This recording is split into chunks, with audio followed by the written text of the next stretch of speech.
بسم اللہ الرحمن الرحیم واستعینوا بالصبر والصلاة وقال وكانوا من قبل يستفتحون على الذين كفروا فلما جاءهم ما عرفوا كفروا به فلعنة الله على الكافرين۔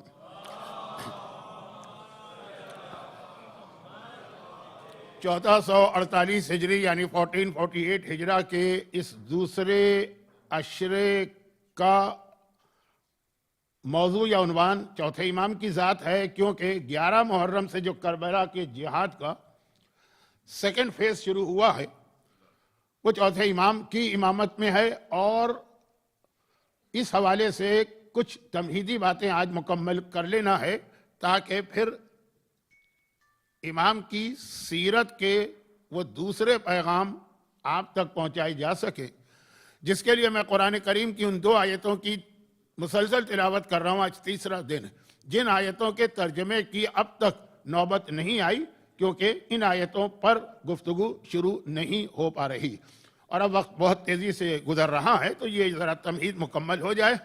کل کی گفتگو میں نے یہ عرض کیا تھا کہ بھول، اچھا ایک تو بھول وہ جو ہے جو انسان کی فطرت میں انسان کے، اب اللہ نے انسان کو بنایا ہے تو جیسے آج کل جو پروڈکٹ بنتی ہے تو اس کے انگریڈینٹ لکھے جاتے ہیں، اور الحمدللہ ہمارے بچے اس کے عادی ہیں کہ کوئی چیز چاکلیٹ بھی اگر اٹھاتے ہیں سپر مارکیٹ سے تو دیکھ لیتے ہیں کہ ان کے انگریڈینٹ میں کیا لکھا۔ تو انسان کو جو اللہ نے بنایا ہے تو انسان کے بھی کچھ انگریڈینٹ ہیں، اور اس میں ایک چیز بھول بھی ہے، نسیان۔ یہ انسان کا حصہ، اور انسان ہے تو بھولے گا، اور اسی لیے ہمارے پاس ایک بہت ہی مشہور اور بہت ہی معتبر اور بہت ہی اہم حدیث ہے۔ پھر میں یہ عرض کروں کہ جب لفظ اہم آتا ہے تو اس کا مطلب یہ نہیں ہوتا ہے کہ باقی حدیثیں نعوذ باللہ غیر اہم۔ اہم ان معنوں میں ہے کہ اس ایک حدیث سے اگر بہت میں احتیاط سے بات کروں تو 500 سے زیادہ واجبات و حرام کے مسئلے اخذ کیے گئے ہیں۔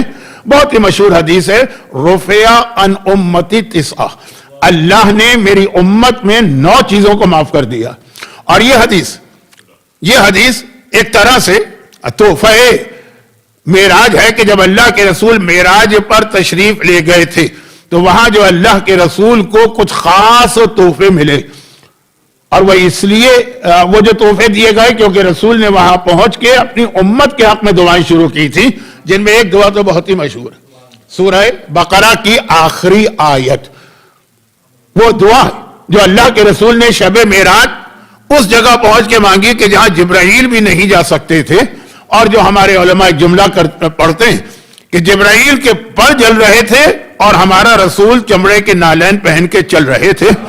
اس سدرۃ المنتہا پر اللہ کے رسول نے یہ دعا مانگی، ربنا لا تؤاخذنا ان نسینا او اخطانا۔ پہلی دعا، کئی دعائیں وہاں مانگی ہیں اور کچھ کا بیان تو ہماری مجلس میں آئے گا بھی، لیکن پہلی دعا یہی تھی کہ ربنا لا تؤاخذنا، اے خدا مواخذہ نہ کرنا، پکڑ نہ کرنا، گرفت نہ کرنا، سوال و جواب نہ کرنا، حساب و کتاب نہ لینا، ان نسینا، اگر بھول کے عالم میں ہم سے کوئی گناہ ہو جائے۔ تو یہ پہلی دعا تھی، بھول، اور اسی لیے پھر وہیں پہ تحفہ ملا، رفع عن امتی 9، 9 چیزیں اللہ نے میری امت پر سے معاف کر دی، اور ان 9 چیزوں میں پہلی چیز یہی تھی، النسیان والخطا۔ دعا بھی وہی ہے، ربنا لا تؤاخذنا ان نسینا او اخطانا، اگر ہم سے بھول ہو جائے۔ یہ قرآن کی آیت ہے اس وقت، اور یہ ایک بہت لمبی چوڑی تفسیر کی بحث ہے جو ماہ مبارک رمضان میں زیادہ مناسب لگتی ہے۔ بہت لمبی چوڑی تفسیر کی بحث ہے کہ مثلا قرآن میں کئی جگہ پہ شیطان کے جملے نہیں آئے کہ شیطان نے اللہ سے یہ کہا، شیطان نے اللہ سے یہ کہا، اعلان کیا کہ میں ہر ایک کو گمراہ کروں گا، شیطان کہہ رہا، لیکن اللہ نے اسے قرآن کی آیت بنا دیا، وہ آیت قابل احترام ہو گئی۔ قول شیطان کا ہے، اعلان شیطان کا ہے، لیکن اب وہ قرآن کی آیت بن گئی ہے، آپ اس کے اندر نہ بغیر وضو کے اس کو چھو سکتے ہیں اور نہ اس پہ کوئی شک کر سکتے ہیں۔ قرآن کی آیت، انبیاء کے اقوال کی تو میں بات ہی نہیں کر رہا ہوں، یہ انبیاء کے اقوال بھی قرآن میں آیا، اللہ نے اسے اپنا کلام موجز نما بنایا۔ اب میں نے کہا کہ یہ تو تفسیر قرآن کا مہینہ بھی ماہ رمضان ہے، وہاں پہ یہ بات آتی ہے، لیکن ایک بات میں ضمناً عرض کر دوں ذرا ہلکے پھلکے انداز میں، کیونکہ یہ بھی آگے کی ایک مجلس میں میرا ایک اہم موضوع بنے گا، اور اشارہ کر دوں کہ وہ موضوع کیوں بنے گا۔ آج کل بہت ہی زیادہ جو ہم پر اعتراضات تو نہیں کہیے، جو ہمیں کمزور کرنے کی کوشش کی جا رہی ہے، تو اس کا طریقہ یہ ہے کہ مرجعیت کو کمزور کیا جا رہا ہے، مراجع کے خلاف پروپیگنڈا ہو رہا ہے اپنے درمیان، غیر نہیں کر رہے ہیں اپنے، بلکہ غیر تو پھر بھی وہ باتیں کہی نہیں پا رہے ہیں ہمارے مراجع کے بارے میں جو ہمارے لوگ کہہ رہے ہیں۔ جس انداز کی زبان استعمال کی جا رہی ہے جو فاؤل لینگویج ہے، اور پہلے تو میرا ایک اندازہ تھا، کیونکہ زیادہ تر تو یہ سوشل میڈیا کا مسئلہ، لیکن پہلے میرا ایک اندازہ تھا اور تھوڑا اندازہ ٹھیک بھی تھا کہ اب ضروری بھی نہیں ہے کہ سوشل، مولانا تشریف لائیے، آپ لوگ درود بھیجیں محمد والے،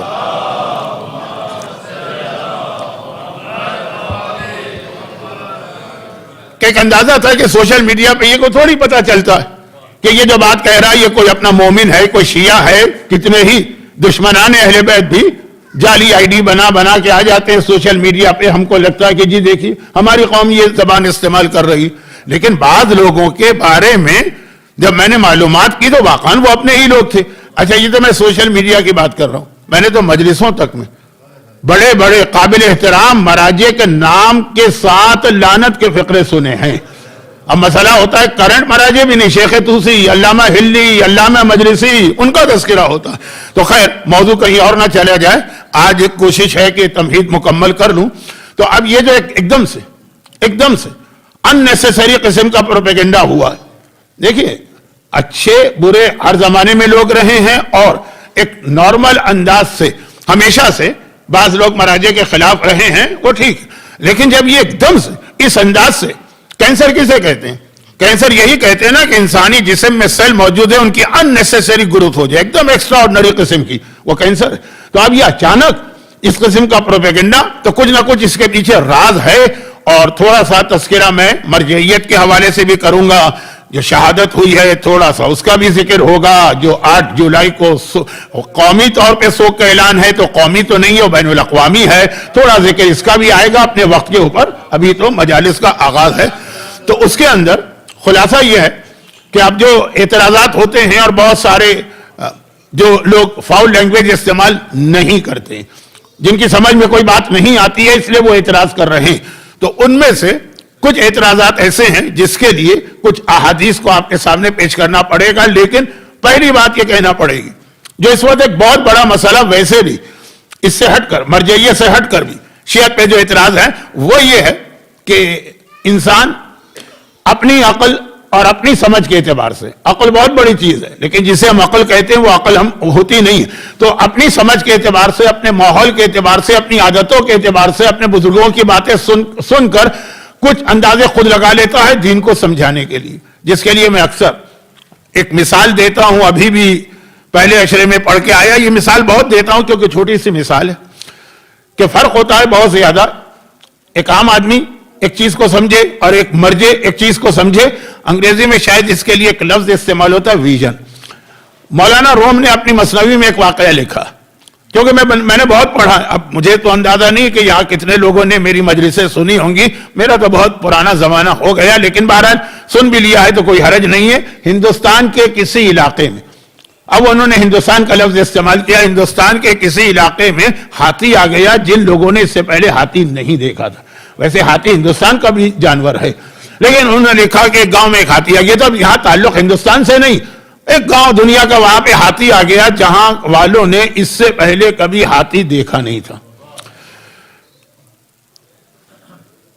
حاکم شام کے پروپیگنڈے کو یاد کیجئے، حاکم شام کا پروپیگنڈا ہاتھی کے حوالے سے تھا۔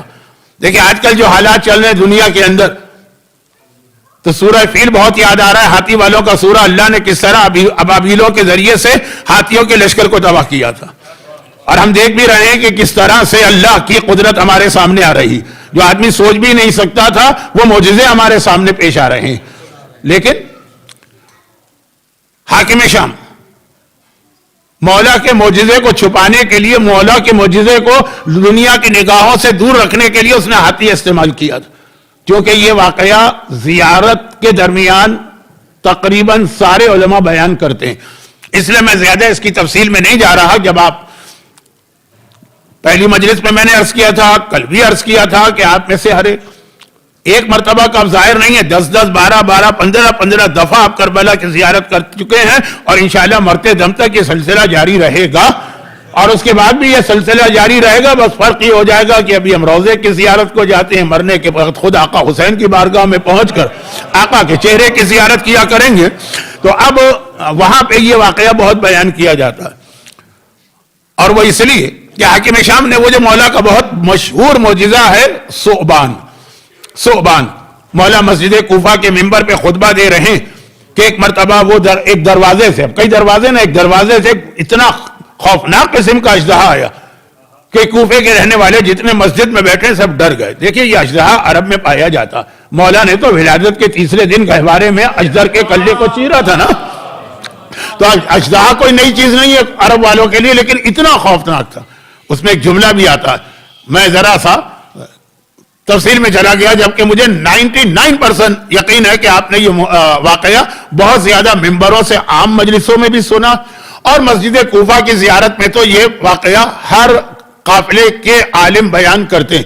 تو ایک جملہ ہے نا کہ وہ اژدہا ایسا تھا جس کا سر اونٹ کے سر کے برابر تھا، جو سر تھا اس کا، تو سارا مجمع دہشت زدہ ہو گیا، آیا اس نے مولا سے بات کی اور واپس چلا گیا۔ جب واپس چلا گیا تو مولا نے کہا کہ پتہ ہے یہ کون تھا؟ یہ قوم جن میں میرا نمائندہ تھا، وہاں پہ کچھ مسئلے پیش آ گئے، 2 گروہوں میں جھگڑا ہو گیا، یہ اس کا سلوشن لینے میرے پاس آیا تھا، میں نے اس کو جواب دے کے بھیجا۔ اب جس دروازے سے وہ آیا اور اسی دروازے سے گیا، اس کا نام پڑ گیا، مشہور ہو گیا، باب ثعبان عربی میں اژدہے کو کہتے ہیں، اژدہے والا دروازہ۔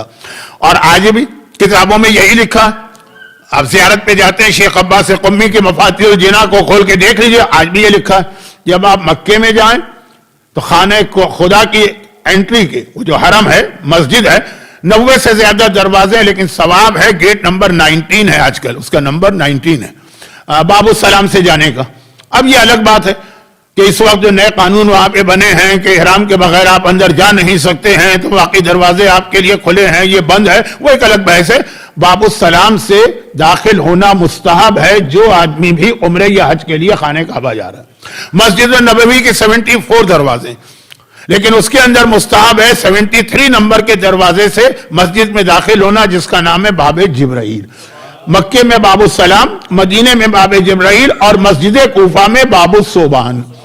اب یہ جو اژدہے والا دروازہ، یہ دروازے کا نام چینج کر دیا گیا، عوام میں تو مشہور ہو گیا، اس وقت کوئی بورڈ وغیرہ تو لگایا نہیں گیا تھا، لیکن جب بھی لوگ مسجد کوفہ جاتے تھے، اور کثرت سے جاتے تھے، جو وہاں کے رہنے والے لوکل، تو یہ کہتے تھے، مولا کے زمانے کی بات کر رہا ہوں، آج کے نہیں، کہ دیکھو یہ ہے وہ اژدہے والا دروازہ، یہاں سے وہ آیا تھا، یہاں سے وہ گیا تھا۔ اتنا ایک نیا واقعہ تھا کہ ہر آدمی دوسرے کو یہ بتاتا تھا۔ غدیر خم میں تو پیغمبر نے ذمہ داری قرار دی تھی نا کہ فَلْيُبَلِّغُ الشَّاهِدَ الْغَائِبَ، جو ہے وہ اس تک یہ پیغام پہنچائے جو نہیں ہے، چاہے اس جگہ نہیں ہے، چاہے اس زمانے میں نہیں ہے، غائب تک پیغام پہنچاؤ۔ لیکن یہ اتنا عجیب واقعہ تھا کہ اگرچہ یہ نہیں کہا گیا، پھر بھی لوگ ایک دوسرے کو بتا رہے تھے۔ حاکم شام نے دیکھا کہ یہ تو مولا کا اتنا اہم معجزہ مشہور ہو رہا ہے، علی کی فضیلت، اس نے وہاں پر نام نہیں بدلا دروازے کا، ایک ہاتھی لا کے کھڑا کر دیا۔ ہاتھی عراق والوں کے لیے نئی چیز تھی، ہندوستان میں ہاتھی پایا جاتا ہے، ہندوستان کا جانور، افریقہ میں ہاتھی پایا جاتا ہے، افریقہ کے جانور، اور اس کے بعد پھر یہ زولوجی کے ماہرین میں بحث ہوتی ہے کہ افریقن ہاتھی اور انڈین ہاتھی میں کیا فرق ہے، کچھ فرق بھی ہے، لیکن میں اس وقت زولوجی کی کلاس نہیں لے رہا ہوں، میں مجلس پڑھ رہا ہوں، تو میں نے کہنے کا مقصد ہے کہ ہندوستان میں یہ، لیکن عراق میں نہیں، عراق میں ہاتھی نہیں ہوتا تھا، چنانچہ اس نے وہاں پہ ہاتھی باندھ دیا۔ اب لوگوں کی توجہ ہٹ گئی، نئی چیز آ گئی، اتنی بڑی چیز، اتنا بڑا جانور انہوں نے تو دیکھا ہی نہیں تھا۔ اب ہر ایک دوسرے سے کہنے لگا، دیکھا ہے ہاتھی، وہ جو دروازے پر، اس کا نام ہی پڑ گیا ہاتھی والا دروازہ۔ وہ جو اصل نام تھا نا اژدہے والا دروازہ، اس کو چھپانے کے لیے حاکم شام نے ہاتھی لا کے باندھا تاکہ زیادہ یہ بڑا جانور ہے نا تو لوگوں کی توجہ ہو جائے۔ اژدہا تو پھر بھی عربوں نے دیکھا، فرق صرف یہ تھا کہ وہ بڑا تھا اور اس نے انسانی زبان میں نہیں، جنوں کی زبان میں مولا سے کلام کیا تھا، لیکن ہاتھی تو بہت بڑی چیز تھی۔ نام بدل گیا، یہاں تک کہ شیخ عباس قمی کی مفاتیح میں بھی لکھا کہ جب مسجد کوفہ میں داخل ہو تو باب الفیل سے داخل ہو، ہاتھی والے دروازے سے۔ اب نام بدل گیا تو مجبوری ہے نا، وہی نام لکھا جائے گا کہ جو اس وقت ہے۔ دوبارہ صدام کے خاتمے کے بعد وہ پرانا نام آ گیا ہے، باب الثعبان، جہاں سے مرد جاتے ہیں، خواتین کو تو نہیں جانے دیتے۔ خیر، تو خلاصہ یہ بھی ایک طریقہ اور بہت اہم طریقہ، لوگوں کی توجہ دین سے ہٹانے کے لیے. اس نے مولا کے فضائل سے لوگوں کو ہٹایا تھا, لیکن شیطان تو پورے دین سے ہٹاتا ہے کہ دین سے ہٹانے کے لیے. جیسے آج کل اس میں استعمال کیا جا رہا ہے کھیلوں کو. فیفا کے ورلڈ کپ کے میچ ہو رہے ہیں, پہلے عشرے کے اندر بھی بعض صاحبان ایمان مجلس سننے کے بعد جا کے بیٹھتے ہیں, میچ دیکھتے ہیں, کچھ تو آتے بھی نہیں. اور نوجوان تو اپنے ساتھ وہ موبائل لے کے ہیں, مجلس بھی سن رہے ہیں, اسکور بھی دیکھ رہے ہیں, گول بھی دیکھ رہے ہیں. کبھی کوئی بہت ہی اہم پینلٹی آ گئی تو اب کہاں مجلس ہو رہی ہے, کیا مصائب ہو رہے ہیں, اس سے ان کا کوئی تعلق نہیں ہے. لیکن انڈیا اور پاکستان میں T20 کا میچ چل رہا ہے. جی مولانا آخری اوور ہے, تو بہت ہی اہم اوور ہے, اس میں تو فیصلہ ہونے والا ہے, اس میں ہی تو چھکے لگتے ہیں, 19واں اوور سنا ہے بہت اہم ہوتا ہے. یہ میری فیلڈ نہیں. میرے جسم سے بھی آپ کو اندازہ ہوگا کہ میں کبھی بھی کسی کھیل میں نہیں رہا. صرف ایک کھیل میں کھیلتا ہوں, وہ بہت اچھا کھیلتا ہوں, وہ ہے وہ لوڈو جو ہوتا ہے نا, وہ جو اسنیک اینڈ لیڈر بھی کہتے ہیں, وہ بہت شوق سے کھیلتا تھا. اور اس میں 99 مجھے بہت اچھی طرح یاد تھا. 99 کا تعلق میرے 2 مجلسوں سے ہے. یہ نہیں سمجھے کہ مولانا بیٹھ گئے ہیں شاید, نہیں, میری 2 مجلسوں سے.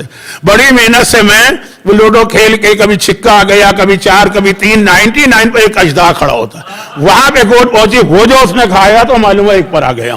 ایمان کا خاتمہ اس کا نام, کہ 99 پر مومن پہنچے گا, 100 قریب آ رہا ہے, 99 پہ پہنچے گا, شیطان اس طرح ایمان کھائے گا کہ وہ 0 پہ پہنچ جائے گا.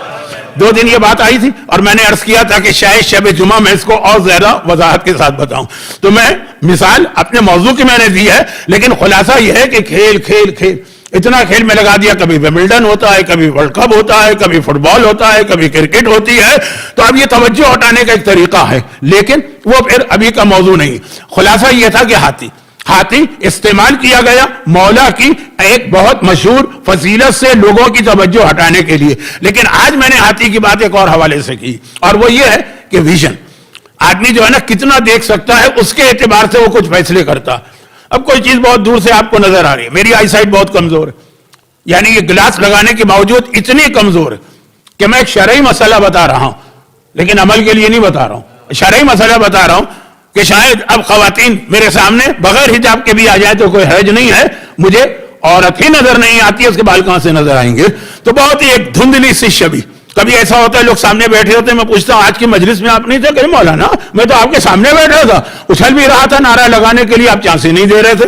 میں نے کہا مجھے تو نظر نہیں آئے. لیکن جس کی جتنی آئی سائٹ ہوتی ہے نا, ایک چیز نظر آ رہی ہے دھندلی سی, میں نے کوئی اندازہ لگایا. جس کی آئی سائٹ مجھ سے زیادہ بہتر ہے اس نے کچھ اور اندازہ لگایا, اور جس کی بہت ہی زیادہ ہوتی ہے نا, کیا کہتے ہیں, ایگل آئی, وہ جو عقاب آسمان میں اڑتا ہے نا, اس کی جیسی جو بہت چھوٹی چیز دیکھ لیتا ہے, وہ بالکل دور کی چیز کو بھی واضح دیکھے گا. تو یہ ہوتا ہے کہ ویژن, آدمی کا دیکھنے کا طریقہ. ہم نے اسلام کو کتنا سمجھا ہے اس کے اعتبار سے ہم فیصلہ کرتے ہیں. ہاتھی آ گیا, شہر میں شور مچ گئے. ہاتھی آ گیا, ایک عجیب جانور آ گیا, آج تک تو دیکھا نہیں. اب مولانا روم کا واقعہ بہت مختصر کر دوں, اتنا ٹائم تو نہیں ہے میرے پاس کہ میں اس طرف جاؤں. خلاصہ یہ ہے کہ وہاں پہ کچھ اندھے بھی تھے 4. انہوں نے شور سنا, ہاتھی آیا. انہوں نے کہا بھئی ہم دیکھنا چاہتے ہیں, تمہاری تو آنکھیں نہیں. کہا لے جاؤ, چھو تو سکتے ہیں نا, کچھ اندازہ کریں گے. اب یہ 4 اندھوں کو بھی وہاں لے جایا گیا, تم جاؤ اندازہ کرو. وہ پہنچ گئے ہاتھی کے پاس. ایک نے ہاتھی کے پیٹ پہ ہاتھ پھیرا, کہ اچھا یہ وہ جانور ہے جو دیوار کی طرح سے ہے, اس کا ہاتھ جو ہے نا پیٹ پر ہے. دوسرے کا ہاتھ ہاتھی کے پیر میں تھا, اس نے کہا نہیں تم جھوٹ بول رہے ہو, یہ تو پلر کی طرح ہے, ستون کی طرح ہے. وہ جو ہاتھی کے بڑے بڑے پیر تھے نا, اس نے اس کو چھو لیا. تیسرے کا ہاتھ مثلا اس کی دم پہ پڑا, اس نے کہا تم جھوٹ بول رہے ہو, یہ تو رسی کی طرح سے. تو اب جتنا حصہ جس کے پلے پڑا اس کے اعتبار سے اس نے کہا ہاتھی یا دیوار ہے, ہاتھی یا رسی ہے, ہاتھی یا پلر ہے, جو بھی ہے. ہر آدمی اپنے اندازے سے, پورا ہاتھی کوئی نہیں دیکھ پا رہا ان میں سے, اس لیے ان کے سارے اندازے غلط ہیں. ہمارا مسئلہ یہ ہے کہ ہم نے پورا دین تو دیکھا ہی نہیں, نہ ہم نے قرآن سمجھا ہے, نہ ہم نے احادیث سمجھی ہے. جتنی ہماری کیپیسٹی ہے اتنا ہم سمجھتے ہیں, لیکن پورا تو نہیں سمجھتے. اس لیے مراجع جب جو ہے وہ پورا دین دیکھ رہے ہیں, پورا قرآن ان کے سامنے, 70,000 احادیث ان کے سامنے, 70,000 احادیث کے سارے راوی ان کے سامنے, کون سچا ہے کون جھوٹا ہے, کس کا حافظہ طاقتور ہے کس کا حافظہ کم. وہ جو بتاتے ہیں وہ پورا اسلام دیکھ کر اپنے ویژن کے اعتبار سے ہم کو فتویٰ دیتے ہیں. ہم نے اتنا سا اسلام دیکھا, اتنا سا, ہم اس کے اعتبار سے بات کرتے ہیں یہ کہاں سے فتویٰ آ گیا, یہ تو ہونا ہی نہیں چاہیے تھا. تو یہ جو ہمارے یہاں, اب اس میں جیسا میں نے کہا کہ زیادہ علمی انداز سے تو نہیں, لیکن تھوڑی سی بات میں آگے چل کے کروں گا. تو اس کے اندر اب یہ چٹکلا سا چھوٹا سا ایک لطیفہ سا بیچ میں آ گیا تھا, وہ رہی گیا, لیکن اس کو مکمل کر کے بات کو آگے بڑھاؤ. اس طرح کچھ لوگ قرآن ایک زمانے میں سمجھا کرتے تھے, اور آج بھی بہت لوگ ہیں. لیکن میں کہہ رہا ہوں کہ جب تک کہ آدمی کو ان تمام چیزوں پہ عبور نہ ہو, اس وقت تک وہ یہ نہیں کہہ سکتا کہ میں نے جو نتیجہ نکالا صحیح, اور آیت اللہ سیستانی نے جو نتیجہ نکالا وہ بالکل غلط ہے. آج کل تو یہی ہو رہا ہے نا, چھوٹے چھوٹے بچے 12 13 14 سال 18 سال 20 سال جن کو قرآن پڑھنا نہیں آتا ہے اور وہ کر رہے ہیں. اور ہمارے دشمن اس وقت, یاد رکھیے یہ ایک بہت بڑا مسئلہ ہے جس کو میں الگ بیان کروں گا, لیکن چونکہ مجھے معلوم ہے کہ ویکینڈ کا مجمع الگ ہوتا ہے, ویک ڈیز کا الگ ہوگا, تو بہت سے لوگ نہیں آ پائیں گے, کچھ سننا نہیں چاہتے ہیں ایسی خشک مجلس, کچھ اپنی مصروفیات کی وجہ سے نہیں آ پائیں گے. تو ایک جملہ یہاں پہ میں عرض کرتا چلوں اور اس کے بعد پھر اپنے اصل موضوع پہ آ جاؤں, تبھی تو آج مکمل کرنا ہے. تو خلاصہ یہ کہ یہ آج کل دشمنان اہل بیت, فیس بک ہے یا یوٹیوب ہے یا ایکس ہے یا دوسرے, اس کے اوپر جو بہت سارے شیعہ سنی مسائل پر ریفرنسز دیتے ہیں کہ آپ کی کتاب میں لکھا, آپ کی کتاب میں لکھا, بلکہ اپنی کتاب میں لکھا, زیادہ تر 90% ریفرنسز غلط ہوتے ہیں. انہوں نے کہا تاریخ طبری میں لکھا. جیسے آج ہی میں دیکھ رہا تھا کہ ایک صاحب نے ایک پوسٹ لگائی کہ تاریخ ابن خلدون میں محمد حنفیہ کی برائی آئی. چیک کیا جا کے عربی میں, پتا چلا کہ اس نے جو ریفرنس دیا وہ صحیح دیا. کیا مطلب, اس نے اردو ترجمے کے حوالے سے جو اردو میں ترجمہ ہوا تاریخ ابن خلدون کا, ترجمہ کرنے والے نے ڈنڈی ماری اور اس نے غلط ترجمہ کیا, 3-4 جملے اس نے اس ترجمے سے اڑا دیے. چنانچہ اب جو اردو ترجمے کے اندر کتابیں, یاد رکھیے کہ میرا اپنا تجربہ ہے, باقاعدہ اس پہ میرا اشرا ہے, 90% ریفرنسز غلط. جو آدمی حوالے دے رہا ہے اس کی بات نہیں کر رہا ہوں کہ وہ غلط, جو غلط حوالے دینے والے شریر لوگ ہیں ان کو چھوڑیے, یہ آدمی صحیح, لیکن یہ حوالے دے رہا اردو ترجمہ پڑھ کے, اور اردو ترجمے غلط کیے گئے ہیں, پورے خطبے غائب کر دی. میں نے نہج البلاغہ دیکھی, خطبہ شخصیہ غائب ہے, خطبہ شخصیہ نہج البلاغہ میں سے غائب ہے. آپ کو معلوم ہے, مجھے معلوم ہے کہ وہ تیسرا خطبہ. ہمارے نوجوان کو کیا معلوم, وہ تو جاتا ہے گوگل کے اوپر جا کے ٹائپ کرتا ہے نہج البلاغہ, اس کے پاس جو نہج البلاغہ آتی ہے اس میں خطبہ ہی نہیں, جس میں مولا نے کس انداز سے اپنے اوپر ہونے والے تمام مظالم بتائیں.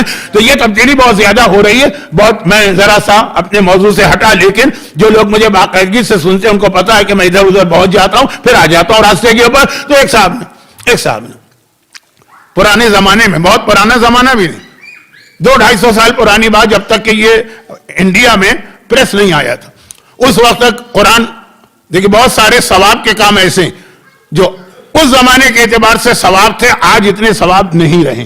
جیسے قرآن, اب قرآن اس کثرت کے ساتھ چھپ کے آتے ہیں کہ مسجد امام باڑے والے, میں کراچی کی بات کر رہا ہوں, ان کے لیے مسئلہ ہو جاتا. اتنے قرآن لوگ آ کے مسجد میں رکھ جاتے ہیں کہ اتنے نمازیں نہیں ہیں پڑھنے والے, بوریاں بھر کے وہ قرآن جو ہے نیٹی جیٹی پہ ڈالنا پڑتا.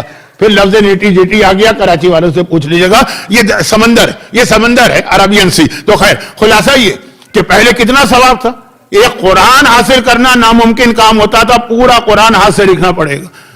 اتنی طاقت کس میں تھی, اور لکھنا بھی کتنے لوگ جانتے تھے. تو ایسے کاتب ہوتے تھے جن کو پیسے دیتے تھے, قرآن لکھ کے ہمیں ہاتھ سے لکھا ہوا قرآن ہر گھر میں ہوتا تھا. تو ایک صاحب نے اسی طرح ایک کاتب کو بلایا, کہا مجھے قرآن چاہیے, اچھی خاصی اجرت ہوتی تھی, یہ قرآن لکھ کے دے دو. اس نے دے دی. جب وہ لے کر آیا تو انہوں نے پوچھا بھائی احتیاط سے لکھا ہے نا, یہ قرآن ہے, کہیں اس میں غلطی نہ ہو جائے, ایک لفظ بھی ادھر سے ادھر قرآن میں ہو جائے, بات کہیں پہنچ جائے گی. سورہ بقرہ کی ایک بہت مشہور آیت ہے, میں آیت بھی نہیں پڑھ رہا ہوں, صرف بتا رہا ہوں. ایک چیز ہوتی ہے قرآن میں تشدید, پتہ نہیں کہ یہ لوگ سمجھے کہ نہیں سمجھے, قرآن تو سب نے پڑھا ہوگا. تشدید ہوتی ہے وہ جو ایک ڈبلو جیسا بنا ہوا ہوتا ہے ایک لفظ کے بعد, چھوٹی زیر زبر پیش تشدید. ایک تشدید سورہ بقرہ میں ایسے آئی ہے, اس پر اختلاف ہے یہ ہے کہ نہیں, اور اگر آپ اس کو مان لیں واجبات کا مسئلہ بدل جاتا ہے, تشدید کو نہ مانیں تو واجبات کا مسئلہ بدل جاتا ہے خالی ایک زیر زبر پیش سے. اسی طریقے سے الراسخون فی العلم والی آیت کے اندر ایک زیر سے مسئلہ کہیں کا کہیں جاتا. وضو والی آیت کے اندر کہ شیعہ وضو صحیح ہے, اہل سنت کا وضو صحیح ہے, ایک لفظ زیر سے, زیر میں لفظ کی بات بھی نہیں کر رہا ہوں, لیٹر کی بات بھی نہیں کر رہا ہوں, زیر و زبر. تو انہوں نے کہا کہ احتیاط سے لکھا ہے نا, اس میں غلطی نہ ہو جائے. اچھا کچھ لوگوں کے نزدیک قرآن کی احتیاط تو کوئی احتیاط نہیں, جیسا دل چاہے پڑھ دو, جیسا دل چاہے لکھ دو, جیسا دل چاہے تفسیر کر دو. بہت مشہور واقعہ ہے, مرزا غالب ایک بہت بڑے شاعر تھے, واقعاً بڑے مولائی شاعر تھے, بہت بڑے شاعر تھے, آج بھی دنیا ان کی عظمت کو مانتی ہے. ان کے ایک شاگرد تھے میر مہدی مجروح سید تھے, ان کے سامنے کسی نے غالب کا شعر پڑھ دیا, غلط پڑھ دیا. اوہو آگ بگولا ہو گیا, جوتا لے کے مارنے دوڑے. یہ غالب کا شعر ہے, قرآن نہیں ہے کہ جیسا دل چاہ پڑھ دیا تو چل جائے گا, اس میں غلطی نہیں ہونی چاہیے ہے. تو اب کچھ لوگ بڑے سینسیٹیو ہوتے ہیں کہ غالب کے شعر میں غلطی نہیں ہو, اللہ کے کلام میں غلطی ہو تو خیر کوئی حرج نہیں. تو اب انہوں نے کہا بھئی احتیاط سے لکھا ہے نا قرآن. اور کاذب نے کہا میں نے بڑی احتیاط کی تھی, قرآن لکھ رہا ہوں, مجھے بھی پتا ہے زیر زبر پیش ایک ایک لفظ کی اہمیت ہے. بس یہ کہ اس قرآن میں ایک غلطی مجھے نظر آئی تو میں نے اس کو کریکٹ کر دیا. ارے قرآن میں غلطی تمہیں نظر آ گئی؟ وہ پورے عرب سر پٹخ پٹخ کے مر گئے اور قرآن کی ایک غلطی نہ نکال سکے. اور ایک سورہ کوثر جیسے مختصر سورے کو دیکھ کے پکار اٹھے کہ ما ھذا کلام البشر, یہ انسان کا جو کلام ہی نہیں لگ رہا, اور تم کاتب کہہ رہے غلطی نکلے. کیا غلطی تھی؟ کہا دیکھیں توبہ توبہ معاذ اللہ, کتنا بڑا یہ آپ نے مجھے جو قرآن دیا ہے کتنا غلط لکھا تھا مجھ سے پہلے والے نے. کاپی کیا تھا نا, اسی طرح چلتا تھا. دیکھیں اس میں جگہ جگہ شیطان کا نام تھا, شیطان ملعون کا نام, ایسی اللہ کی کتاب میں نے وہ نام نکال دیا. اچھا نکال کے کیا کیا؟ کہا جہاں جہاں نام تھا خالی جگہ تھی نا, کہیں میں نے اپنے باپ کا نام لکھ دیا, کہیں آپ کے باپ کا نام لکھ دیا. اچھا اب یہ اپنے اعتبار سے قرآن کو بڑی عزت دے رہا کہ شیطان کہاں سے, لفظ شیطان کہاں سے قرآن میں آ گیا. قرآن میں لفظ شیطان آئے تو بغیر وضو کے آپ اس کو ہاتھ نہیں لگا سکتے ہیں, لفظ شیطان کو. اچھا اب یہ مجمع تو سارا بعد میں آیا, جہاں سے بات شروع ہوئی تھی شیطان کی اور قرآن کی, تو آپ لوگ تو اس وقت تھے ہی نہیں. اس لیے تھوڑی سی بات آپ کی سمجھ میں نہیں آئی ہوگی کہ مولانا مجلس پڑھ رہے ہیں کہ لطیفے سنا رہے ہیں. بات یہ ہو رہی تھی کہ دین کو اپنی عقل سے نہ سمجھیں, جو اپنا لمیٹڈ آپ کا ویژن ہے. تو اس میں نے مراجع کے حوالے سے وہ مثال دی ہاتھی والی, اور ذرا لائٹ موڈ میں یہ دے دی کہ اس نے اپنی عقل سے سمجھا کہ قرآن میں تو کہیں لفظ شیطان نہیں آنا چاہیے. بہرحال بات چلی تھی پیغمبر کا ایک تحفہ معراج کی رات اس دعا کے نتیجے میں ملا جو دعا رسول کی تھی, لیکن آج وہ قرآن کی آیت بن گئی اور اتنی اہم آیت بنی کہ اس کا اختتام بار بار یاد کر, ربنا لا تؤاخذنا ان نسینا واخطانا فانصرنا علی القوم الکافرین.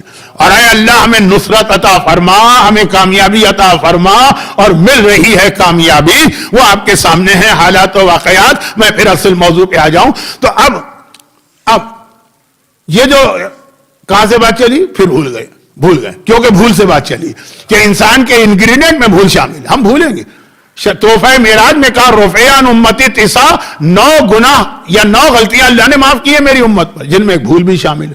یہی وجہ ہے کہ جو لوگ باقاعدگی سے نماز پڑھتے ہیں, اور الحمدللہ سب پڑھتے ہوں گے, تو آپ جب نماز پڑھتے ہیں آپ کو معلوم ہے نا کہ نماز میں کتنی بھول ایسی جس میں آپ کو اجازت نہیں ہے کہ آپ مثلا نماز توڑ دیں کہ بھول گیا میں. ہو سکتا ہے بعد مراجع نے کہا کہ دوبارہ پڑھ سکتے ہیں نماز, لیکن زیادہ ہے ایک علاج بتایا, تیسری یا چوتھی میں آپ بھول گئے تیسری ہے کہ چوتھی. تو یہ نہیں کہا گیا کہ تم کیسے مومن ہو, نماز پڑھ رہے بھول کیسے گئے, یاد رکھنا چاہیے. نہیں, اسلام نے حل بتایا نا کہ آپ بھول گئے کوئی بات نہیں, بھول ہو جاتی, چوتھی سمجھ کے بعد میں ایک رکعت نماز احتیاط پڑھ لو. اس طرح سجدہ صاحب آپ تشہد ہی بھول گئے, کوئی بات نہیں, نماز صحیح. تو بھول کو اسلام نے ایک ویلڈ ریزن مانا ہے کہ انسان ہے, معصوم نہیں ہے, فرشتہ نہیں, صاحب عصمت نہیں, بھول ہوگا. لیکن یہ والی بھول وہ ہے. ہاں ایک بات کہہ دوں کہ بھول میں معاف کیا چیز ہے, گناہ. البتہ اس کے کانسیکوینسز جو ہے نا اس کو آپ کو ٹھیک کرنا ہوگا. مثلا آپ نے بھولے سے کسی کی چیز استعمال کر لی, آپ سمجھے یہ میری چیز استعمال کر لیا. استعمال کا مطلب روٹی وہ پڑی تھی, آپ سمجھے کہ میری روٹی آپ نے بھولے سے کھا لی, گناہ نہیں ملے گا کہ تم نے مومن کا مال غصب کیا, لیکن اس کا پیمنٹ آپ کو مالک کو کرنا ہوگا. اب اس کے اندر بہت سارے مسائل ہیں, چھوڑیے یہ جو اصل موضوع ہے. یزید 3 بہت بڑی اس سے غلطیاں ہوئی. خیر غلطیاں تو بہت ساری ہوئی ہیں, یزید تو غلطی کا پتلے کا نام ہے, لیکن کربلا کے بعد جو میرا موضوع ہے 11 محرم کے بعد کیا ہو رہا ہے, 11 محرم کے بعد یزید سے 3 بڑی غلطیاں ہوئی, اور ان میں سے ہر ایک کا بیان تفصیل سے آئے گا. پہلے لسٹ تو مکمل ہو جائے. البتہ بھول کی بات آئی ہے تو ایک چیز بے اختیار میری زبان پہ آ رہی ہے کہ یہ ضرور بتاؤ, اس لیے کہ آج کل یہ بہت ہو رہا ہے. اور وہ کیا, حضرت موسیٰ تو صادق آل محمد امام جعفر صادق علیہ السلام کی ایک حدیث, اور حدیث کا یہ جو حدیث ہے ایک واقعہ, اس کا اختتام جس حدیث پر جس جملے پر ہوا وہ آخری جملہ تو کئی معصومین نے کئی موقعوں پر بیان کیا. واقعہ کیا کہ حضرت موسیٰ جا رہے ہیں, کہاں جا رہے ہیں, کوہ طور پہ جا رہے ہیں. حضرت موسیٰ واحد نبی تھے جن کے پاس جبرائیل آ کے وحی نہیں دیتے تھے, ان کو خود جانا پڑتا, لیکن بغیر جبرائیل کے ڈائریکٹ وہ وحی لیتے ہیں. تفصیلات اس مجمع کو بتانا آپ کی توہین ہے, ساری زندگی آپ نے مجلسوں میں سنے جا رہے ہیں. اچھا اب جا رہے ہیں کا مطلب کیا ہے, حضرت موسیٰ بھی باقی انبیاء کی طرح تبلیغ میں کبھی یہاں ہوتے, کبھی وہاں ہوتے, کبھی وہاں ہوتے, اور پھر جب وقت آیا وہی لینے کا جس شہر میں وہاں سے جائیں گے. مانچسٹر میں تو مانچسٹر سے جائیں گے, مثلا مکہ جانا, اور اگر ٹوکیو میں تو وہاں سے آئیں گے, اور اگر لاس اینجلس میں تو راستے ہمیشہ الگ ہوتے ہیں, آخری منزل کوہ طور ہے وہ ایک ہوتی ہے.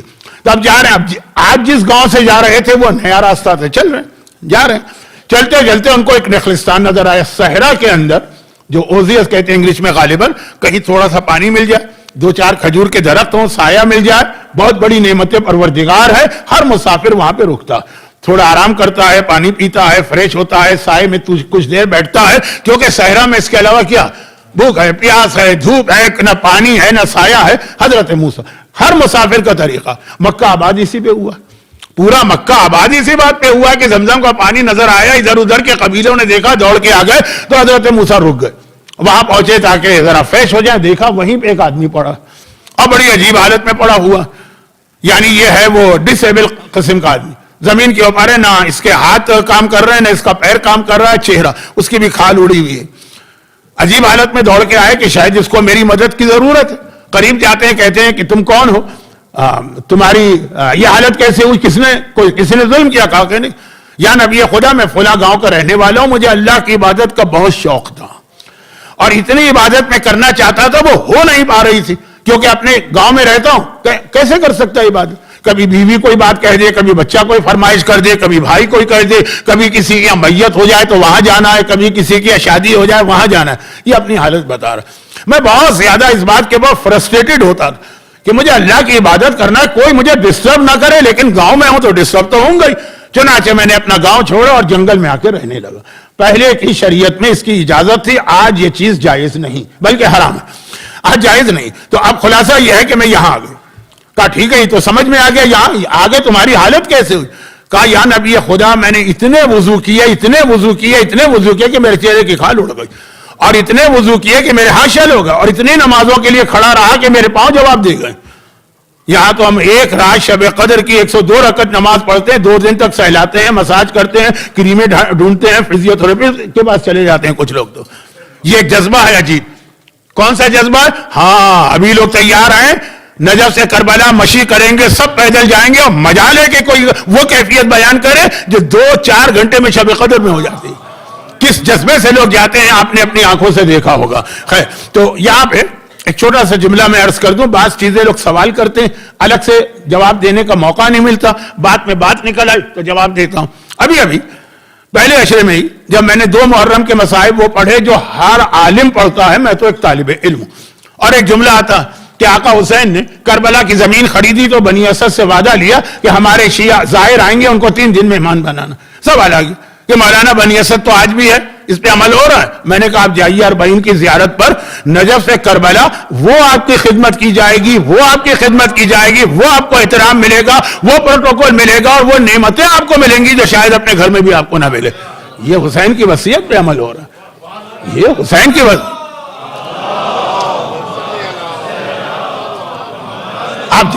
آپ میں سے ہر ایک گیا ہے, کئی دفعہ گئے, اور بعض لوگوں کو اس میں اتنا روحانی مزہ آ جاتا ہے کہ بار بار جاتے ہیں. لیکن اس طرف بھی توجہ کیجئے گا کہ آقا حسین نے آپ کے لیے اس بنی اسد کے قبیلے سے پہلے سے وعدہ لے لیا تھا.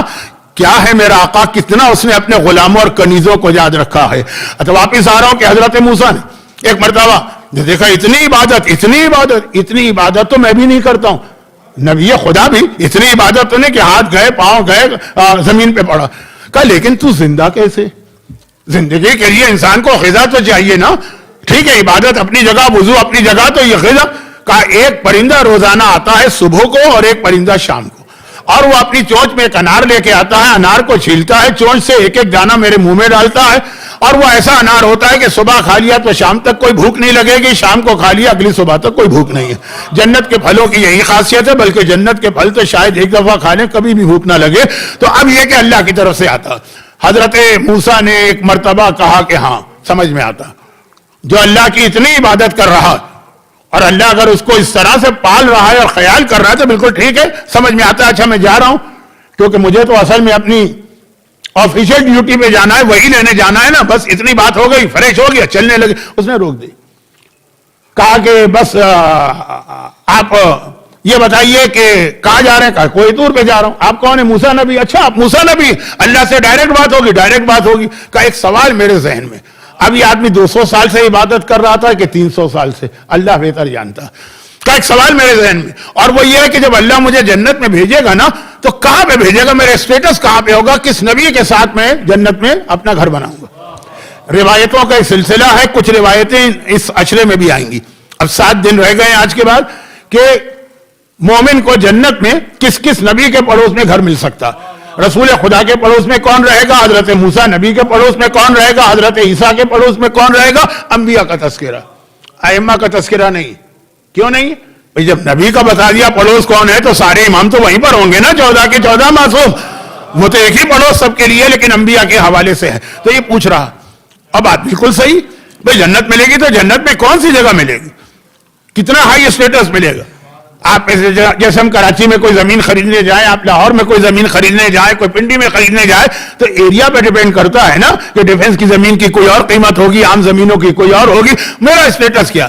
حضرت موسیٰ نے کہا کہ اگر تو یہ نبی کہتا تو خود ہی میرے دل میں خیال پیدا ہوا تھا کہ اتنا بڑا عبادت گزار جنت میں شاید میرے برابر, کوئی ایسا تو نہیں کہ مجھ سے بھی اوپر چلا جائے, شاید کی بات ہے. تو میں تو یہ سوال خود سے کرنے والا تھا. کہا کہ لیکن اب میری طرف سے کریں تاکہ آپ واپسی میں مجھے جواب دے دیں. موسیٰ گئے, سوال جواب ہوئے, وہی ہو گئی, ختم بات.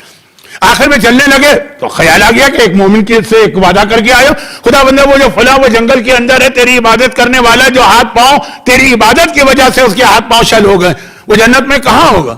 اب موسیٰ کیا سوال کیا؟ جنت کی بو بھی نہیں سونگ پائے گا, وہ تو جہنم کے اندر ہوگا. اب حضرت موسیٰ ایک مرتبہ گھبرا گئے. اللہ ہمارے عقیدے میں اللہ عادل ہے, عدالت ہمارے یہاں اصول دین میں شامل ہے, اللہ عادل ہے. یہ اللہ کا طریقہ نہیں ہے جو بادشاہوں کا طریقہ ہوتا ہے. شیخ سعدی نے لکھا عجیب طریقہ ہے بادشاہوں کا, کبھی سلام کرو تو پھانسی دے دیتے ہیں اور گالی دے دو تو انعام دے دیتے ہیں.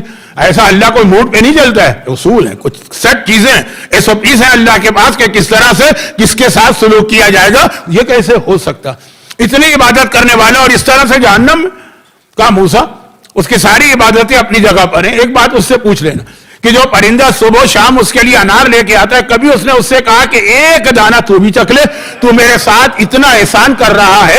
دیکھیں احسان اللہ کرتا ہے, کسی کو ذریعہ بناتا ہے, کسی کو وسیلہ بناتا ہے. یہ وسیلہ جو ہے اس کو فراموش نہیں کرنا ہے. ہمارا پورا ایام ازا 2 مہینے 8 دن کا ہو کہ سارا سال یہ ہم اس احسان کو یاد کرتے ہیں جو آقا حسین نے ہم پہ کیا ہے.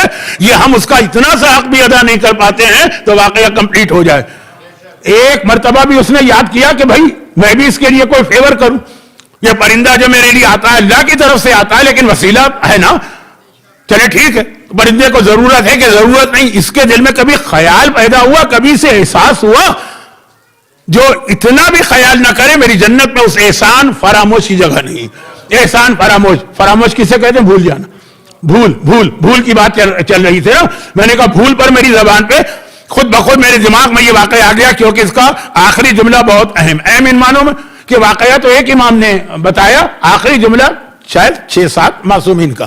امام فرماتے ہیں کہ اب حضرت موسیٰ یہ سنا, چلے سوچ رہے ہیں کہ اس آدمی کو جا کے کیسے سناؤں گا جو پتہ نہیں کتنے 200 سال سے امید لگائے بیٹھا.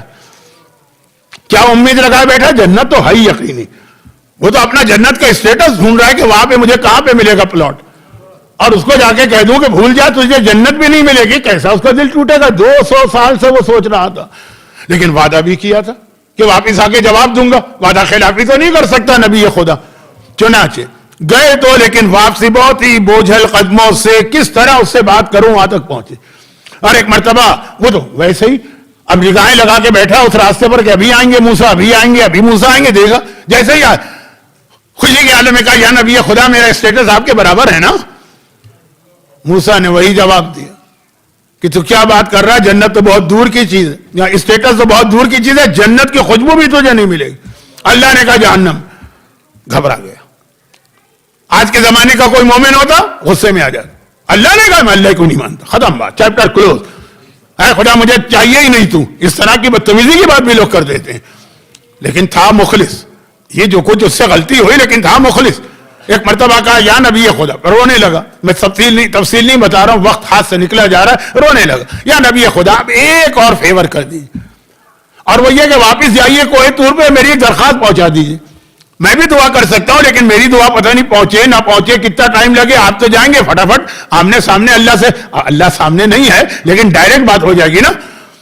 تو وہ کیا اگر اللہ مجھے جہنم میں ڈال ہی رہا تو اتنا بڑا کر دے, اتنا بڑا کر دے, اتنا بڑا کر دے کہ پوری جہنم میں اکیلے آ جاؤں, کوئی اور آئے ہی نہیں. یہ آپ میری درخواست پہنچا دیجیے. یورپ کا واقعہ ہے اور یہ سچا واقعہ. 15 سینچری 14 سینچری یورپ میں بڑی خطرناک تھی. جیسے آج کل جو دہشت گرد تکفیری گروہ مسلمانوں میں کہ کوئی داعش ہے تو کوئی القاعدہ ہے تو کوئی طالبان ہے تو کوئی لشکر جنگوی ہے تو کوئی دوسرے حزب ہیں, یہ عیسائیت میں 500 سال پہلے وقت گزرا تھا, بڑے خطرناک قسم کی. تو اس وقت جو زمانے کے پوپ تھے وہ ان کا یہ اس زمانے کے عیسائیوں کا عقیدہ تھا کہ جس کو چاہیں جنت دے سکتے ہیں, چنانچہ لوگ جنت خریدتے تھے. آج بھی مسلمانوں میں ایک فرقہ ایسا کہ جب ان کے یہاں کوئی آدمی مرتا ہے, اور بہت زندہ فرقہ ہے, مرا ہوا فرقہ نہیں, جب کوئی مرتا ہے نا تو جو ان کے لیڈر ہوتے ہیں نا وہ اس کو جنت بیچتے ہیں.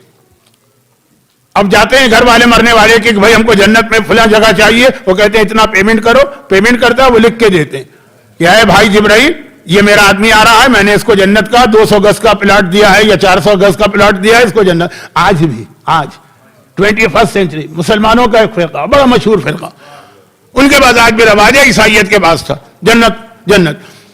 ایک صاحب پہنچ گیا وہاں, یہ واقعہ میں بتا رہا ہوں عیسائیت کا 500 سال پہلے کیا حالت تھی ان کی. اور جانے کے بعد کہا کہ آپ جنت بیچ رہے ہیں, کہا ہاں تو بڑی مہنگی ملے گی نا, جنت تو فری تو نہیں ملے گی, تو سارا سسٹم ہی بنایا گیا پیسے کمانے کے لیے. کہا کہ مجھے جنت نہیں خریدنا ہے, مجھے جہنم خریدنا ہے. یہ بتائیے کہ اگر میں پوری جہنم خریدنا چاہوں تو کتنے کی ملے گی؟ انہوں نے کہا تو فری مل جائے گی, جہنم کے کون پیسے دے گا؟ کہا نہیں پیسے لے لیجیے, جہنم بھیج دیجیے. انہوں نے پیسے دے کے جہنم بھیج دی. یہ واقعہ ہے. یہ یورپ میں رینیسنس ہوا اور عیسائیت کے خلاف خود یورپ کے لوگوں کے اندر ایک ریبیلین اور بغاوت ہوئی اسی واقعات کے نتیجے. جنت اس نے جہنم خریدی, پوری جہنم. اس نے بھی سوچا وہ جو اس زمانے کا پیشوا تھا پوپ کہ بھائی یہ تو عجیب بے وقوف میرے ہاتھ میں آ گیا ہے, وہ چیز خرید رہا ہے جو کوئی خریدنے کو تیار نہیں. اس نے قیمت بتائی, خرید. باہر آ کے اس نے اعلان کر دیا بھائیو آپ کوئی اس سے جنت نہ خریدے. کیوں نہ خریدے؟ کہا کہ بھائی جنت نہیں ملے گی تو کہاں جاتے, جہنم میں نا, تو جہنم تو میں خرید چکا ہوں, وہاں تو میں کسی کو جانے ہی نہیں دوں گا, جہنم تو میری ملکیت میں ہو گئی, اب کوئی جگہ ہی نہیں بچی سوائے جنت کے, تو جنت ہی میں اللہ تمہیں بھیجے گا, اور کون سی جگہ بچی. یہ سارے واقعات دنیا کے نقشے پر ہیں. میں آپ کے جذبے کو داد دیتا ہوں اور مجھے خود بھی بہت مزہ آتا ہے, لیکن بہت دیکھ رہا ہوں کہ میں ذرا آج کچھ ادھر ادھر زیادہ بہک گیا, واپس اپنے موضوع پہ آتا ہوں. اس نے کہا کہ اللہ سے کہہ دے اتنا بڑا مجھے کر دے. اب جہنم کتنی بڑی, اور اس کا پیٹ بھی نہیں بھرتا. قرآن میں ہے کہ اللہ کہے گا وہ جہنم میں جتنے گناہ گار ڈالیں گے, جہنم کہے گی حل من مزید, پیٹ نہیں بھرا کچھ اور. تو مسلمانوں نے کچھ اور میں کیا کر دیا, وہ چھوڑی اپنی جگہ. تو اب خلاصہ یہ ہے کہ گئے وہ, جانے کے بعد کوہ طور پہ کہا, اس نے یہ درخواست کی ہے, مجھے بھی پتا ہے نان سینس قسم کی درخواست ہے, لیکن کیا کروں, مومن تھا, نمازی تھا, عبادت گزار تھا, مخلص تھا, وعدہ کر کے آیا. کہا جا کے اس سے کہہ دے کہ میں نے اسے بخش کے تیرے برابر کا درجہ دیا. خداوندہ کیوں, کیا اس نے تو کچھ کیا ہی نہیں اس دوران؟ کہا اس نے اب میرے پوری مخلوقات کا خیال رکھا کہ میرے علاوہ کوئی جہنم میں نہ جائے. یہ اس نے سب پر احسان کیا ہے. جب ایک کے احسان پر میں اتنا بڑا رتبہ دیتا ہوں تو جس نے سب پر احسان کیا. خالی یہ خیال کرنا کہ کوئی جہنم میں نہ جائے, سب کو جہنم سے بچانا, یہ اتنا بڑا احسان ہے. تو یاد رکھیے کہ جس نے پوری کائنات پر یہ احسان کیا ہے کہ ان کو جہنم سے بچنے کا طریقہ بتایا ہے, اس کی کیا عظمت ہوگی, چاہے وہ محمد مصطفیٰ ہو, چاہے وہ علی مرتضیٰ ہو. بہرحال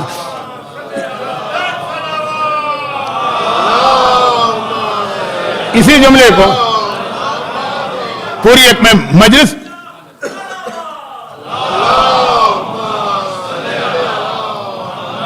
اس ایک جملے کو میں پوری مجلس بنا دیتا ہوں کہ وہ احسان اللہ کے رسول کا اور احسان والی مرتضیٰ کا. لیکن فی الحال کا جو موضوع ہے مکمل ہو جائے اس کے آخر میں امام نے کہا کہ دیکھو یہ جو واقعہ تھا یہ تو بنی اسرائیل کا تھا نا. یاد رکھو آج بھی ہماری امت میں حرم اللہ ریح الجنہ علی ثلاثہ, 3 گناہگار ایسے ہیں جن پر اللہ نے جنت کی خوشبو بھی حرام کر دی ہے جو 70,000 میل کے فاصلے تک جاتی ہے. جو جنت میں ہیں وہ تو آئے, لیکن اگر آپ جنت سے 70,000 میل دور ہیں, جنت کی خوشبو، جتنا خوشبودار باغ ہوگا اتنی خوشبو پھیلے گی نا.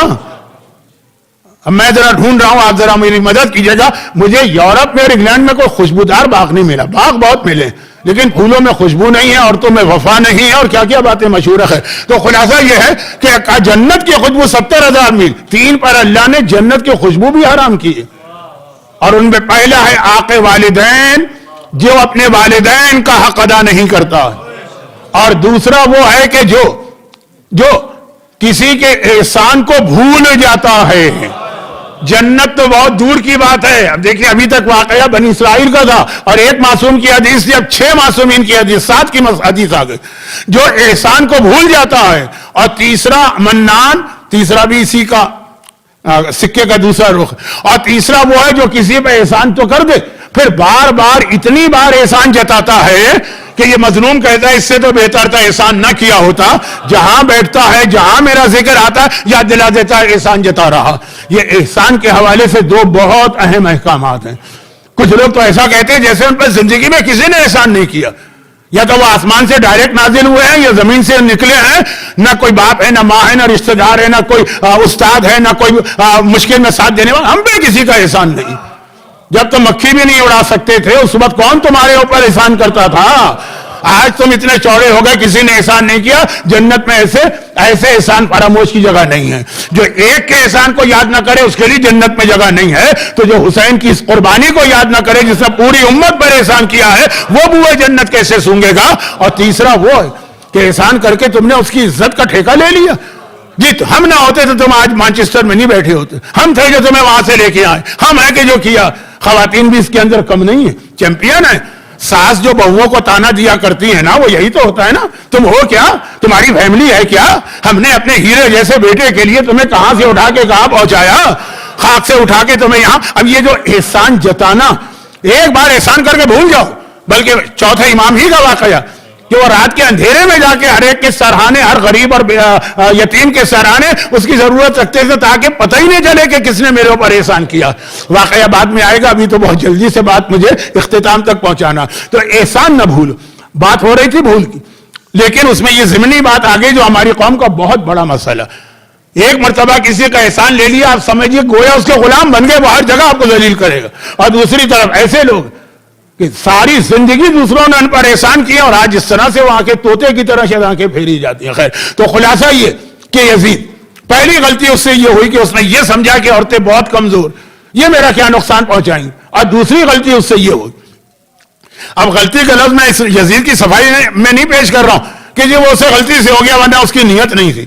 میں کہہ رہا ہوں اس کا جو غلط اندازہ تھا، وہ اندازہ یہ تھا کہ وہ یہ سمجھا کہ جو میں نے حسین سے جہاد کیا ہے نا، یہ آج کا بہت اہم پیغام ہے. وقت نہیں ہے، میں اس کو آج پورا مکمل نہیں کر پاؤں گا، لیکن وہ تو آپ کو میرا طریقہ پتہ ہی چل گیا ہو. پتہ ہی چل گیا ہے تو دوسرا یہ اس نے کی کہ جو جہاد تھا، جنگ تھی، جو حسین سے میرا اختلاف تھا، یہ الفاظ میں صحیح نہیں استعمال کر رہا، بہرحال جو بھی میں نے کیا وہ کربلا کا میدان تھا. کربلا کا میدان تھا، بس وہاں جہاد ہوا تھا. جہاد میدان میں ہوتے ہیں، وہ میدان کربلا جہاد تھا بس. اب وہ میدان ختم ہو گیا، جہاد ختم ہو گیا. کتنی بڑی بھول تھی. زینب و سجاد نے بتایا نہیں، کربلا کا جہاد خالی میدان میں نہیں ہوتا، یہ بازاروں میں بھی ہوتا ہے، یہ درباروں میں بھی ہوتا ہے، یہ قید خانوں میں بھی ہوتا ہے، یہ قید کے عالم میں بھی ہوتا ہے. دنیا میں تم جہاں بھی بیٹھے ہو، کربلا کا جہاد وہاں ہو سکے گا. کربلا کے جہاد کے لیے میدان کربلا ضروری نہیں ہے. آج تم اگر مانچسٹر میں ہو تو یہاں بھی وہ کربلا کا جہاد ہوگا. آج اگر تم دکان کی کرسی پر بیٹھ کر بزنس کر رہے ہو، یہاں بھی وہ جہاد ہوگا. آج اگر تم کہیں جاب کر رہے ہو، یہاں بھی وہ جہاد ہوگا. آج ایک عورت گھر سے باہر نکل رہی ہے، یہاں بھی وہ جہاد ہوگا. حسین نے اور سجاد نے، بلکہ خاص میں سجاد کی بات کروں، سجاد اور زینب نے کربلا کے جہاد کو جگہ جگہ اور ہر گھر میں پہنچا دیا، ہر جگہ پہنچا دیا. چنانچہ ایک جملہ ہمارے ہاں بہت مشہور ہو گیا. پہلے میں بھی سمجھتا تھا کہ یہ کوئی حدیث ہے معصوم کی. بات میں تحقیق کے بعد پتا چلا کہ حدیث نہیں، کسی عالم کا قول ہے. ایسی کئی چیزیں ہوتی ہیں جو معاشرے میں بعض اوقات حدیث کے نام سے مشہور ہو جاتی ہیں، اور اس میں اپنی غلطی ماننے میں کوئی اعتراض نہیں. مجھے تو یاد ہے علامہ طالب جوہری جیسا عظیم خطیب اور عالم، حوزہ علمیہ نجف کے اس زمانے کے اسٹوڈنٹ تھے، جو گولڈن پیریڈ کہلاتا ہے حوزہ علمیہ کا. ذرا سا میں اس کی تفصیل میں جاؤں گا تو آج وقت میرے ہاتھ سے نکل جائے گا. اس زمانے کے وہ وہاں کے اسٹوڈنٹس اور بہرحال بہت ان کا خطابت کی وجہ سے لوگ ان کی مجلسوں میں زیادہ محب ہوئے, لیکن ان کی باقی وہ خود اپنی زندگی کے آخری سال میں انہوں نے یہ اعتراف کیا, پہلے ہم لوگوں کے ساتھ جو کبھی ملاقات ہوتی ہے اور پھر ایک دفعہ ممبر پر بھی, کیونکہ ان کا ایک کلپ آج بھی بہت وائرل ہے یوٹیوب پر. انہوں نے کہا مجھے بھی غلطی ہو گئی تھی. انہوں نے وہ جو یوٹیوب پہ کلپ ہے وہ یہ ہے جس کے اندر وہ معصوم کے حوالے سے ایک بات کہہ رہے ہیں جو بہت سے علماء کہتے ہیں. میں یہ نہیں کہہ رہا ہوں خالی انہوں نے کہا, بہت سے کہتے ہیں, لیکن انہوں نے اپنی غلطی بعد میں مانی. اور وہ یہ کہ کسی نے مشہور ہے, کسی نے امام سے پوچھا کہ آپ لوگ کربلا کو اتنا کیوں مناتے ہیں؟ تو امام نے کہا تاکہ وہ غلطی امت نہ کرے جو غدیر میں کر چکی ہے. یہ امام کے نام سے مشہور کہ یہ غدیر میں اعلان ہوا, اس کو اتنا نہیں منایا, اس کا ذکر نہیں ہوا, بھلا دیا گیا. چنانچہ ہم چاہتے ہیں کربلا کو لوگ کبھی نہ بھلائیں. بھول بھول بھول بھول سے مجلس شروع ہوئی ہے, بھول پہ مجلس ختم ہو رہی ہے, مصائب کا وقت آ گیا. اب یہ قول امام نہیں ہے. بعد میں اب آج کل تو زمانہ انٹرنیٹ کا ہے نا, یعنی انٹرنیٹ تو میں غلط کہہ گیا, گوگل کا زمانہ ہے نا, سافٹ ویئر کا زمانہ ہے نا, حدیث کی ساری کتابیں آج کل ڈاؤن لوڈ بھی ہو چکی ہیں اور اس کے باقاعدہ سافٹ ویئر میں پروگرام بھی بن چکے. کسی امام کی یہ حدیث نہیں, لیکن ان کا کلپ بھی آپ کو ملے گا کہ انہوں نے نشتر پاک کے ممبر سے بیان کیا. اور پھر میں کہہ دوں خالی انہوں نے نہیں بیان کیا, میں نے بھی کئی دفعہ بیان کیا تھا اپنی جوانی میں, اور کافی علماء نے. بعد میں پتا چلا کسی عالم کا قول ہے, کسی عالم سے سوال کیا تھا غیر شیعہ نے کہ آپ لوگ کربلا کو اتنا کیوں مناتے ہیں 2 مہینے 8 دن؟ تو کہا تاکہ یزید, تاکہ وہ غدیر والی غلطی ہم سے نہ ہونے پائے. تو اب مشہور امام, بات بالکل صحیح ہے, بات میں کوئی شک نہیں, لیکن یہ امام کی حدیث نہیں ہے. خود انہوں نے اقرار کیا کہ ہاں یہ غلطی ہو گئی. اسی طرح ایک زمانے میں نے بھی کچھ مجلسوں میں پڑھا تھا کہ یہ قول امام ہے, کون سا جو اب میں بتا رہا ہوں, لیکن بعد میں پتہ چلا قول امام نہیں ہے, یہ کسی عالم کا قول ہے. اب وہ علماء کے نام میں اختلاف ہوتا ہے, اس کو چھوڑ دیجئے کہ کلو یومن عاشورہ و کلو ارضن کربلا, ہر زمین کربلا ہے اور ہر دن عاشورہ. خالی وہ 10 محرم تک محدود نہیں ہے. آج اگر آپ مانچسٹر میں بیٹھے ہیں تو آج بھی یہاں آپ کے لیے عاشور ہے, یعنی غم کے حوالے سے بات نہیں ہے, ذمہ داری کے حوالے سے بات. اور اسی لیے ہمارے ایک بہت ہی مقبول نعرہ آج کل ہے, وہ اسی حوالے سے کہ عاشور آج بھی ہے, کہ لبیک یا حسین جو ہم کہتے ہیں, تو یہ عاشور کا نعرہ نہیں, اب یہ قیامت تک نعرہ ہے. کون سی قیامت؟ قیامت صغریٰ. قیامت صغریٰ کسے کہتے ہیں؟ ظہور امام کو. تو خیر یہ بعد میں جملہ آئے گا. تو اب یہ جو ایک ہے پیغام کہ ہر زمین کربلا ہے, ضرورت نہیں ہے کہ آپ عراق کے ایک شہر کربلا جائیں تو آپ کربلا کا جہاد کریں گے. آپ اپنے شہر میں بھی مکلف ہیں, پابند ہیں, آپ کی ذمہ داری ہے کہ اپنے شہر میں بھی آپ دیکھیں کربلا کے حوالے سے مجھے کیا کرنا. اور ہر دن عاشورہ, خالی یہ نہیں ہے کہ 10 محرم آئے تو عاشورہ ہے, وہ غم کے حوالے سے, ذمہ داری کے حوالے سے ہر دن عاشورہ ہے. اور یہ پیغام ہمیں زینب نے دیا, یہ پیغام ہمیں سجاد نے دیا. انہوں نے کربلا کے جہاد کو پہلے دربار ابن زیاد تک پہنچایا, اور پھر وہاں سے انہوں نے راستے کی منزلوں تک پہنچایا, اور وہاں سے انہوں نے شام کے بازار تک پہنچایا, اور وہاں سے انہوں نے دربار یزید تک پہنچایا, اور وہاں سے انہوں نے قید خانے تک پہنچایا, اور وہاں سے واپس پلٹ کے کربلا میں 40 تک پہنچایا, وہاں سے مدینہ آ کے پہنچایا, مدینہ آ کے 35 سال ماتم کر کے پہنچایا. ہر دن کربلا, ہر دن عاشورہ ہے, ہر دن کربلا. یزید سمجھا تھا کربلا صرف ایک دن کی بات ہے اور ایک جگہ کی بات. یہ اس سے غلطی ہو گئی, چنانچہ اس نے اس کے بعد وہ توجہ نہ دی سجاد و زینب کے اس قافلے پر, جس کے بیان کو ابھی میں ایک دن اور مجبوراً کروں گا, اور پھر ان باتوں کی کچھ تفصیل بھی. آج بھی جو اپنی ذمہ داری سمجھتے ہیں, ان کے لاشیں گر رہے ہیں, ان کے بچے مارے جا رہے ہیں, ان کی عورتیں بیوہ ہو رہی ہیں, ان کی ننھی بچیاں اسکولوں میں ماری جا رہی ہیں, لیکن ان کا اطمینان دیکھیے, وہی اطمینان نظر آئے گا جو کربلا کے شہداء کا اطمینان تھا. بریر حمدانی جیسا صحابی جو عرب میں سب سے سوبر مانا جاتا تھا, لوگ کہتے تھے بریر تو ہنسنا جانتے ہی نہیں, بہت ہی متقی, بہت ہی پرہیزگار, مولا علی کے خاص صحابی ہیں, شاید رسول خدا کے بھی صحابی. بریر احمد عاشورے کے دن اتنا ہنسی مذاق لوگوں سے کرتے پھر رہے تھے, یعنی اپنے ساتھیوں سے, کہ لوگوں نے کہا بریر تم سوچ نہیں سکتے تھے آج اتنا, کہ آج سے بہتر دن کون ہوگا, نواسہ رسول پہ جان قربان کروں گا, خدا کی رضامندی لوں گا, اللہ کی جنت لوں گا, مولا کی خدمت میں جاؤں گا. اطمینان دیکھیے, اطمینان. شاید میں نے پہلی مجلس میں کہا تھا, میں نے بریر کی مثال اس لیے دی کہ وہ غیر معصوم, ورنہ اطمینان تو حسین کا اطمینان. یا ایتھا النفس المطمئنہ, جو حسین کے غلام آج بھی ہیں, جو حسین کی کنیزیں آج بھی ہیں, جو حسین کے بچوں کے غلام آج بھی ہیں, ان کا بھی اطمینان آپ کو نظر آئے گا. موت آ رہی ہے اور ہنستے ہوئے موت کو لبیک کہہ رہے ہیں. میں بہت زیادہ باتیں آج کہنا نہیں چاہتا ہوں، اگرچہ وہ ایام بھی شروع ہو چکے ہیں جو سوگ منایا جا رہا ہے، لیکن ایک مجلس میں زیادہ تفصیل ہوگی ابھی نہیں. ابھی تو کربلا والوں کا ذکر ہو رہا. تو ہر مومن کی ذمہ داری وہ اس طرح سے سوچے جیسے کربلا کے لوگ سوچ رہے تھے. آقا حسین کے لشکر والے، قاسم کا واقعہ کیوں پڑھا جاتا ہے؟ ہر ایک سوچے میں کربلا کی جہاد میں کیا ذمہ داری ادا کروں گا. ہر ایک نے سوچا نا، بچوں نے بھی سوچا، بوڑھوں نے بھی سوچا، مردوں نے بھی سوچا، عورتوں نے بھی سوچا. 2 دن جو مصائب آئے اس میں بھی ذرا ذکر ہوا. یہ پیغام خالی ان کے لیے نہیں. فَيَا لَيْتَنِي كُنْتُ مَعَكُمْ فَأَفُوزَ مَعَكُمْ. اے کربلا والو، کاش ہم تمہارے ساتھ ہوتے، ہم بھی وہ کامیابی حاصل کرتے. تو آج سوچو کہ اگر ساتھ ہوتے تو کیا کرتے. لیکن سجاد نے جو اس پورے جہاد کو مکمل کیا، تو پھر ایک سوال ذہنوں میں آتا ہے. ایک سوال ذہنوں میں آتا ہے، اور وہ سوال ایسا ہے کہ آپ تو اس لیے جانتے ہیں کہ ساری زندگی آپ نے سنا. لیکن فرض کیجئے کوئی ایک نان مسلم آ رہا ہے، کوئی ایتھسٹ آ رہا ہے، کوئی بالکل کربلا سے بے خبر انسان آ رہا، اب پوچھ رہا ہے کربلا، تم لوگ کربلا مناتے ہو، کربلا میں کیا ہوا؟ آج بھی میں نے 40 کے موقع پہ جو مشی ہوتی ہے، لوگ پیدل چلتے ہیں، کتنے ہی نان مسلم بھی وہاں آتے ہیں. اور خالی ہمارے ایشین ممالک کے نہیں، یورپ اور امریکہ کے نان مسلم آتے ہیں، پوچھتے ہیں یہ سب کیا. ان کو بتانا پڑتا کہ ہماری ذمہ داری، ہم ان کو تفصیل سے بتاتے ہیں. لیکن اگر کوئی یہ کہہ دے کہ بھئی دیکھو تفصیل کا تو وقت نہیں. میں نے کہا نا کہ جب سے یہ یوٹیوب آیا ہے، مومن بھی 10 منٹ سے زیادہ کا کلپ نہیں سن سکتا. وہ کہا بھئی مجھے مختصر بتاؤ کہ کربلا میں جو ہوا تم اس کے اوپر احتجاج کر رہے ہو، ماتم کر رہے ہو، سر پیٹ رہے ہو، گریہ کر رہے ہو، سفیدہ بچھا کے بیٹھے.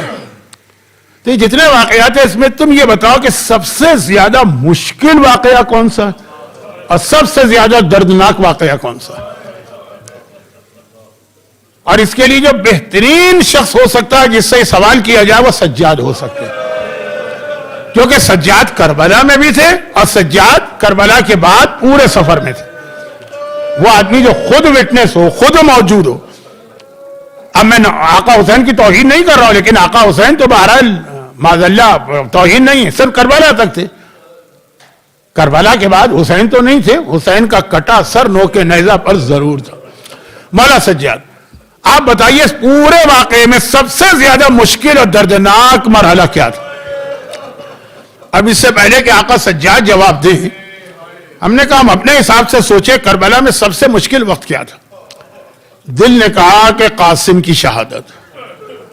13 برس کا گلبدن جس طرح گھوڑوں کے تلے ٹاپوں تلے آ کے اس کا جسم پامال ہوا. علامہ طالب جوہری کے والد مولانا مرزا مصطفیٰ جوہر صاحب جو میرے ایک استاد بھی ہیں مختصر وقت کے لیے، وہ اکثر ایک جملہ کہتے ہیں، کربلا میں عاشور کے دن جتنے بھی شہید تھے سب نے جو امتحان دیے وہ آقا حسین نے بھی دیے، اور آقا حسین نے امتحان دیے، انہوں نے بھی دیے، بھوک، پیاس، جنگیں. مگر ایک ایسا مرحلہ تھا جس میں سوائے قاسم کے کسی نے حسین کا ساتھ نہیں دیا. صرف ایک امتحان ایسا، اور وہ ہے جسم کا ٹکڑے ہونا. یا حسین کا لاشا پامال ہوا ہے یا گلبدن قاسم کا بدن ٹکڑے ہوا. مگر وہ کہتے تھے یہاں بھی ایک فرق ہے، حسین کا لاشا پامال ہوا جب حسین شہید ہو گئے تھے، قاسم زندہ تھا جب ادھر کے گھوڑے ادھر دوڑے تھے اور ادھر کے گھوڑے ادھر دوڑے. ہم نے کہا اس سے بڑا کیا دردناک واقعہ ہوگا، لیکن نہیں، فوراً ہمارے سامنے اکبر آ گیا. 18 سال کا وہ محلقہ، چاند کی طرح چمکتا ہوا چہرہ. جب یہی لٹا ہوا قافلہ ملک شام میں داخل ہوا تو آپ کو معلوم ہے نا کہ شام میں کئی بستیاں پوری کی پوری 100% کرسچنز کی ہیں. حاکم کا حکم ہے، اور یہ حکم کے بارے میں کل کی مجلس میں ایک بات بتاؤں گا. حکم ہے کہ سب لوگ سیلیبریٹ کریں، مسلمان ہے تو کیا ہوا، کافر ہے تو کیا ہوا. شامی عورتیں بھی ایک مکان کی چھت پہ بیٹھی دیکھ رہی ہیں، ان کا کوئی تعلق نہیں ہے اس واقعے سے. حاکم کا حکم ہے، بیٹھی، دیکھا ایک قافلہ آ رہا، اور اس حالت میں آ رہا ہے کہ کچھ سواریاں ہیں جن پہ نہ محمل ہے نہ عماریاں ہیں، کچھ بیویاں سر جھکائے بیٹھی، اور آگے نوکے نیزہ پر کچھ کٹے ہوئے سر نظر آ رہے ہیں. ایک عیسائی عورت کی نگاہ اکبر کے کٹے سر پہ پڑ گئی. بے اختیار اس کی زبان پہ ایک جملہ آ گیا، اللہ کرے اس کی ماں مر چکی ہو۔ لیلا نے چونک کے سر اٹھایا اور کہا کہ اس کی ماں، اس نے تیرا کیا بگاڑا ہے کہ جو تو اس کو بددعا دے رہی؟ وہ عیسائی عورت تڑپ کے کہتی ہے میں بددعا نہیں دے رہی ہوں، ہمارا کوئی تعلق نہیں، ہم غیر ہیں، ہمارا تو مذہب بھی کوئی اور ہے، ہم سے 18 سال کے اس جوان کا سر نہیں دیکھا جا رہا ہے۔ ارے ماں زندہ ہوگی تو کس طرح اپنے اسماعیل آقا کا کٹا سر دیکھا ہوگا؟ اے عیسائی عورت، تجھے کیا پتا کہ اکبر کا لاشا آیا تو بیویاں ماتم کر رہی تھی اور لیلا شکر کے سجدے میں گر کر شکرا للہ کہہ رہی۔ ہم نے کہا نہیں، اس سے بڑا امتحان تو عباس کا لگ رہا ہے۔ کچھ لوگ علامہ مجلسی کا نام لیتے ہیں، کچھ کسی اور عالم کا، کہ ان کے خواب میں عباس علمدار آئے اور کہا کہ تم میرے سارے مصائب کیوں بیان نہیں کرتے؟ انہوں نے کہا مولا میں سارے مصائب بیان کیا کرتا ہوں، آپ کا جانا، آپ کا مشق بھرنا، مشق کا چھیدنا، بازوؤں کا قلم ہونا، سر پہ گرز کا لگنا۔ کہا مگر ایک چیز بھی تو ہمارے چاہنے والوں کو بتاؤ کہ جب کوئی آدمی گھوڑے سے گرتا ہے تو ہاتھوں کو بڑھا کے سہارا لیتا ہے، جب عباس گھوڑے سے زمین کربلا پہ آئے ہوں گے تو جس کے ہاتھ ہی نہیں ہے وہ کس طرح پہنچا ہوگا؟ ہم نے کہا یہ امتحان بہت بڑا کہ ہمارے سامنے ننھا علی اصغر آ گیا۔ ارے اللہ، وہ شہزادہ جس کی شہادت نے حسین جیسے نفس مطمئنہ کو پریشان کر دیا، اور جس کے لاشے کو بچانے کے لیے حسین نے اسے ٹیلے کے پیچھے دفن کیا، مگر شمر ملون تو نیزہ لے کے وہاں بھی پہنچ گیا اور نیزے کو زمین میں گاڑ گاڑ کے نکالتا رہا تو ایک مرتبہ اصغر کا چھدا ہوا لاشا، ایک ہاتھ سے شمر نے اصغر کے لاشے کو پکڑا، دوسرے ہاتھ سے خنجر نکالا، اسی چھدے ہوئے گلے پہ خنجر چلایا۔ یہ منظر تو سکینہ بھی دیکھ رہی ہے، پھوپھی اماں ذرا آ کے دیکھ میرا اصغر بھیا تو 2 مرتبہ مارا گیا۔ ہم نے کہا اس سے بڑا امتحان کیا ہوگا؟ لیکن جب آقا سجاد سے پوچھا گیا مولا سب سے بڑا امتحان کیا تھا، نہ قاسم کا نام لیا، نہ اکبر کا نام لیا، نہ عباس کا نام لیا، نہ اصغر کا نام لیا، حتیٰ بابا حسین کی شہادت کا ذکر بھی نہیں کیا، ایک ہی لفظ کا الشام الشام الشام۔ اصل امتحان تو شام کا تھا، اکبر سے بڑا امتحان، عباس سے بڑا امتحان، بہنیں اور پھوپھیاں ننگے سر ہیں اور تیرا بیمار امام یہ منظر اپنی آنکھوں سے دیکھ۔ اجرکم اللہ۔ پروردگارہ میرے مظلوم آقا سید الساجدین کی جن کی شہادت کے حوالے سے یہ مجلسیں ہو رہی ان کے اس امتحان کا واسطہ جو مومنین اور مومنات آج کی مجلس میں مصروف گریہ ہیں، ان کے گریے کا واسطہ انہیں دنیا اور آخرت کی ہر پریشانی سے محفوظ فرما۔ ہاں غم حسین تو مرتے دم تک بلکہ جنت میں بھی ہمیں عطا فرما، ان کی ساری حاجتیں پوری فرما، مرحومین کی مغفرت فرما، ظہور امام میں تعجیل فرما۔ ماتم حسین